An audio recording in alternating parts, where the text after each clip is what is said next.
Compromise అవుతూనే నా shopping అంతా ఫినిష్ చేసేసా. సరే తరలే, ఎన్నెన్నో అనుకుంటాం, అన్ని జరుగుతాయి ఏమిటి?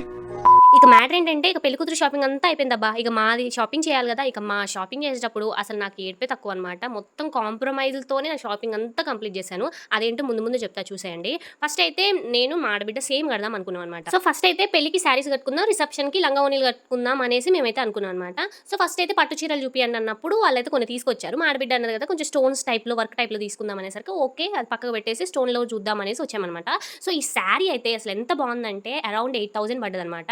అది నాకు నచ్చింది, మా ఆడబిడ్డకి నచ్చింది. సో ఇంకో కలరు సేమ్ కడదాం అనుకున్నాం కదా. ఇంకో కలర్ ఉంటే చూడండి, సేమ్ కలర్ ఉన్నా పర్లేదు అంటే వాళ్ళ దగ్గర ఒకటే పీస్ ఉందంట. ఇక ఆ పీస్ కాకుండా ఇది ఒక శారీ అంటున్నారు. అది సేమ్ అసలు డోర్ కర్టన్ మ్యాట్ లాగే ఉందనమాట. అస్సలు నచ్చలేదు. ఎవరో ఒకరు కాంప్రమైజ్ అవ్వాలి కదా. తనకైతే ఆ శారీ నచ్చింది, కానీ నాకు కూడా నచ్చింది. నాకేంటంటే ఏ శారీ కట్టుకున్నా నాకు బాగుంటది. సో నేనైతే అందులో కాంప్రమైజ్ అయినా పర్లేదు అనేసి నేను అనుకున్నాను. ఇక కాంప్రమైజ్ అయ్యి 4 శారీస్ లో నేను సెలెక్ట్ చేసుకున్న అయితే ఒక శారీ ఉందనమాట. అదేంటో మీరు గెస్ చేసి చూద్దాం ఎంతమంది కరెక్ట్ చెప్తారో.